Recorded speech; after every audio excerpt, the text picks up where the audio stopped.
बिस्मिल्लाहिर्रहमानिर्रहीम। वज़ीर-ए-आज़म के मुआविन ख़ुसूसी बराए इत्तलाआत लेफ्टिनेंट जनरल आसिम सलीम बाजवा ने अपने ओहदे से इस्तीफ़ा देने का फ़ैसला कर लिया। जुमेरात की शाम नजी टीवी शो के प्रोग्राम में गुफ्तगू करते हुए इन्होंने कहा कि आज जुम्मा वज़ीर-ए-आज़म से मुलाकात करके इन्हें मुआविन ख़ुसूसी के ओहदे से इस्तीफ़ा पेश कर दूँगा। दरख्वास्त करूँगा कि मुझे सब्तगोश कर दें। मैंने फ़ैसला किया है कि मेरी तवज्जो एक जानिब होनी चाहिए, लिहाजा चेयरमैन सी पैक अथॉरिटी के ओहदे पर काम करता रहूँगा, क्योंकि सी पैक पाकिस्तान का मुस्तकबिल है। मैंने इज़्ज़त और वक़ार के साथ पाकिस्तान की खिदमत की है और करता रहूँगा। इन्होंने इस्तीफ़ा देने का फ़ैसला अपने खिलाफ असासे छुपाने के संगीन इल्ज़ामात के सामने आने की सूरत में किया, जिस पर सियासी मुबस्सिरीन का कहना है कि इनके फ़ैसले से मीडिया में जारी हिजान ख़त्म हो गया है। इनके फ़ैसले से इस तब्दीली की अक्कासी होती है कि कानून की नज़र में सब बराबर हैं। लेफ्टिनेंट जनरल बाजवा ने हुक्मरान अशराफिया के बरक्स इस्तीफ़ा देकर शानदार मिसाइल कायम की है, वरना हुक्मरान अशराफिया के लोग अपने खिलाफ इल्ज़ामात को कबूल करने की बजाय हमेशा दूसरों के सर थोपते आए हैं। लिहाजा आसिम बाजवा ने इस्तीफ़ा देकर आला अखलाकी मिसाल कायम की है।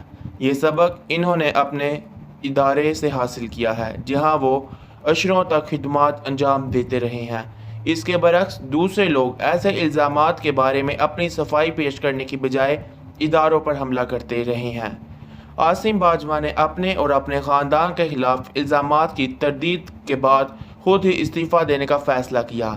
इनका कहना है कि इन्हें अपने खिलाफ शर्मनाक इल्ज़ामात की वजाहत करते हुए कोई झिझक महसूस नहीं हो रही। ये इल्ज़ामात सिर्फ मेरी साख को नुकसान पहुंचाने के लिए लगाए गए हैं। चेयरमैन सी पैक अथॉरिटी और वज़ीर-ए-आज़म के मुआविन ख़ुसूसी बराए इत्तलाआत व नशरियात लेफ्टिनेंट जनरल आसिम सलीम बाजवा ने एक गैर मअरूफ वेबसाइट पर लगाए गए इल्ज़ामात की तरदीद करते हुए इन्हें झूठ पर मबनी करार दिया है।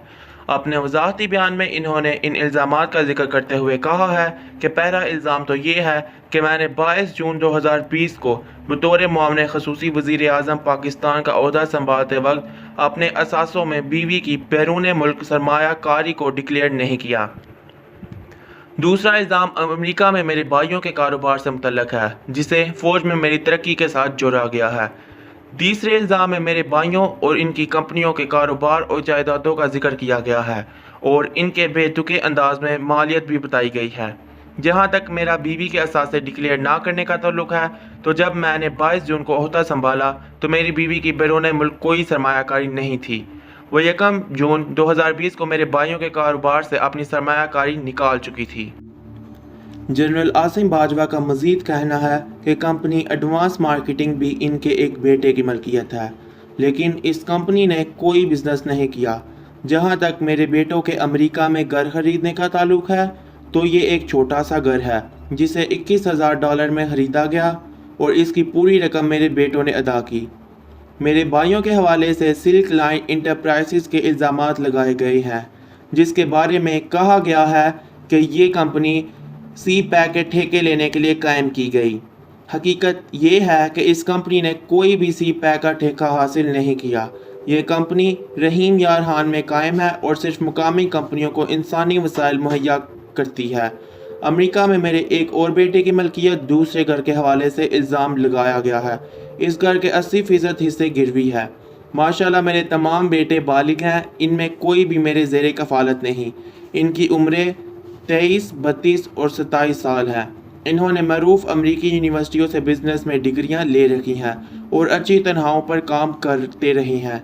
मैं अपने ऊपर लगाए गए तमाम शर्मनाक इल्ज़ामात की तरदीद करता हूं, जो सिर्फ मेरी साख को नुकसान पहुंचाने के लिए लगाए गए हैं। मज़ीद इस तरह की इंफॉर्मेटिव वीडियोस के लिए हमारे चैनल को सब्सक्राइब करें, लाइक करें, कमेंट करें और शेयर करें। अगली वीडियो तक के लिए अल्लाह हाफिज़।